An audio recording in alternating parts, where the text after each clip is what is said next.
What's up, everyone? And it's time for another deck review. Today's deck review is going to be on the Inner Guidance Oracle by Nadine Sophie Weidlinger. This Oracle deck, I have been using this pretty often. It's a pretty nice deck. I can't wait to show it to you. I got it from a Kickstarter, but they do have it for sale now on the site, so I'll make sure to go ahead and drop that link below so that you can purchase it. But let's open this box and see what we got in here. So the box itself, great sturdy box. It does come with a guidebook, which is always nice. You have your front and there's the back of the book. It's really, really lovely. Now the cards themselves, they all have this same back. Look at that. Isn't that wonderful? It looks so nice. Great thickness. There's almost like a matte gloss to it. It's a little gloss, but it's not super shiny. Really sturdy. This deck is not edged, but I think it lends to the aesthetic to be just naked the way that it is. And you'll see the images themselves. They're kind of put into, there's no true edging on this deck. It's like, it's almost like it was stamped on the pictures. It's really nice. I love how they did it that way. It works out really well for your readings. So I was actively looking for an oracle. I have a lot of tarot decks, so I'm trying to supplement them with more oracle decks. Always open to more suggestions if you want to drop me some comments below with some of your favorites. But this deck has been such a pleasure to read with because even though it does come with a guidebook, I really, outside of that first time I really read through it, I've been able to do all my readings without the guidebook. The words themselves, like just looking at your turtle here, take your time, you already can know what it means without having to pull out this guidebook. However, if you do take the time to read the guidebook, you'll see that there are some hidden elements in these images that will help your readings make a little bit more sense and hit home a little bit better. So definitely read the guidebook at least the first time through. Let me go ahead and show you the cards so that you can get an idea of what I mean by that.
Welcome back. And now it's time for me to show you my 3 favorite cards out of the deck, which were Emperor of Change, Focus on the Light, and Second Chances. So you're going to see what I mean here. I kind of go off my own meanings on these when I see them. I don't particularly need to pull out that guidebook and read it, but you definitely can do that and then find out what some of these other elements that are hidden on here are. So I don't want to ruin all the surprises, but you'll see what I mean. So looking at the first one, Emperor of Change. Let me show you this card. Look at that art, isn't that great? So this card just reminds us to remember to take charge, and we have to be the change, I guess to say. So I chose this card because when I saw it, it reminded me of Draco. I'm a huge Hermione fan. I read a lot of fanfic, and this reminds me of redeemed Draco, of making that change to be a better person. It doesn't have to just be that, though. It's whatever you're going to make the change to be something different, to do something different, be better. You can do it. That's what this card says to me. I love it. All right, the next card I chose was Focus on the Light. So on this card, you'll see there's a lighthouse, and it just reminds us to kind of keep our eyes on where we're trying to go, where we're headed. Focus on the light that's at the end of the tunnel. Try to ignore some of the other things that are going on and focus on where we want to end up. So it's so easy to get bogged down by all of the little things that's happening, and that's makes you feel like you can't make it. But keep your eye on that lighthouse, and you can make it. It'll sail you right through the storm. And last but not least, we have Second Chances. So I chose this card because when I saw it, it just reminded me of, you break something, it's like a broken plate that you've glued back together, that it's completely usable again. It's not end of life. You always can, try again with it. So this card reminds you of that. There's a second chance here.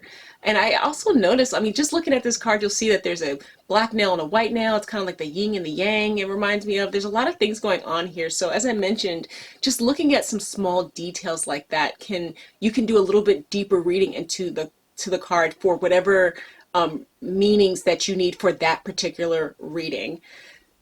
I do read these intuitively, just as I do with all cards. Whatever I feel is the meaning at that moment, that's kind of what I go with. That's it for this deck review. I did really enjoy these cards. As I said, one of the things I like about them is just their ease of use. They're one of the most simple oracle decks to use, which is, it's not supposed to be complicated. It should be easy to read. It should be a tool. It shouldn't be a stressful tool. So even for newbies, this would be great. If you are, more experienced, I think they're still just as fine. Like I said, you have a lot of hidden elements you can read into to get a little bit extra meaning out of your reading. So if you have this deck, or you use this deck, or you're interested in this deck, go ahead and drop me some comments below and let me know what you think. Otherwise, until next time.